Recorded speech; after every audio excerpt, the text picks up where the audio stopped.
ఇది శీతాకాలంలోనే ఈ లంగ్ సంబంధించిన ప్రాబ్లమ్స్ కానీ ఎందుకు ఎక్కువగా వస్తాయి ఏంటి అంటే, శీతాకాలంలో మీరు అబ్జర్వ్ చేస్తే కనుక బయట మీకు టెంపరేచర్ ఫాల్ అవుతుంది ఒకటి, ఇంకా హ్యూమిడిటీ పెరుగుతుంది, అంటే గాలిలో తేమ శాతం పెరుగుతుంది.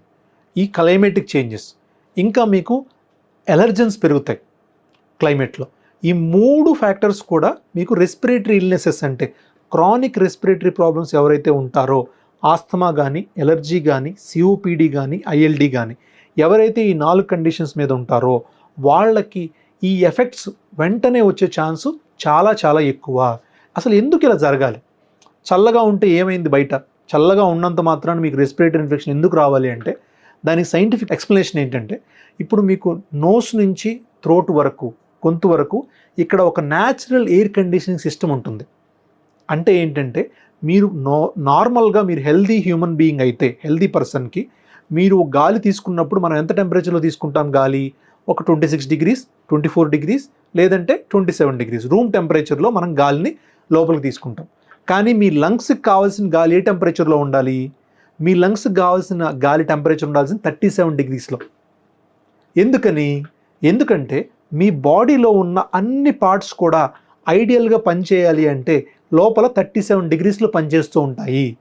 సో మీరు తీసుకున్న ఈ 27 degrees నుంచి 37 degreesకి మీరు ఈ ఎయిర్ ఏదైతే ఎంటర్ అవుతుందో దాన్ని ఇక్కడ నుంచి ఇక్కడ దాకా ఉన్న మీ natural air conditioning system heat చేసి పంపిస్తుంది లోపలికి.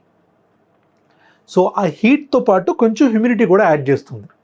అప్పుడే మీకు కరెక్ట్గా క్వాలిటీ ఆఫ్ ద ఎయిర్ లంగ్స్కి డెలివరీ అవుతుంది. ఇప్పుడు వింటర్లో ఏమవుతుంది, మీరు బయట టెంపరేచర్ ఎలా ఉంటుంది? వింటర్లో 20 ఉంటుందో, 18 ఉంటుందో. ఒక్కోసారి మనకు చూస్తున్నాం హైదరాబాద్లో లోయెస్ట్ 6 కూడా టచ్ అయింది, 6 కానీ 8 టెంపరేచర్ టచ్ అయింది.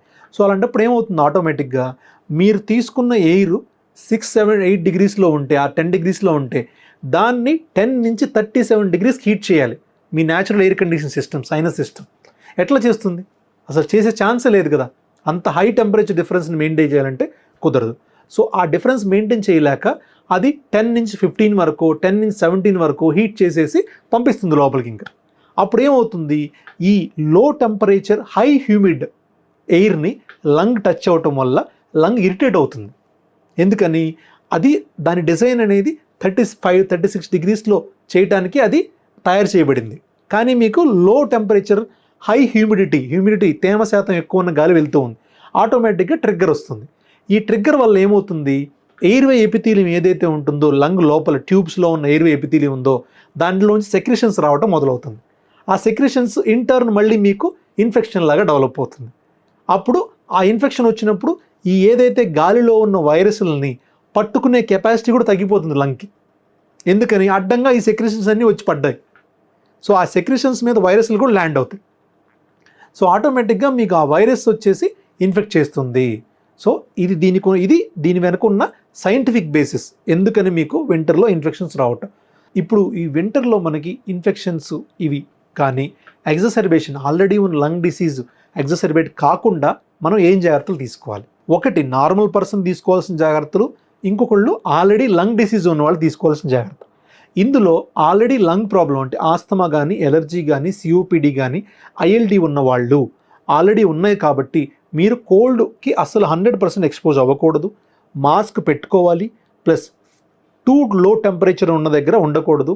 రెగ్యులర్గా ఈ పేషెంట్స్ ఎవరైతే ఉన్నారో వాళ్ళు స్టీమ్ ఇన్హలేషన్ చేసుకుంటే ఎయిర్వే అనేది ఆల్మోస్ట్ ఆటోమేటిక్గా మీకు హ్యూమిడిఫై అవుతుంది, హీట్ అవుతుంది.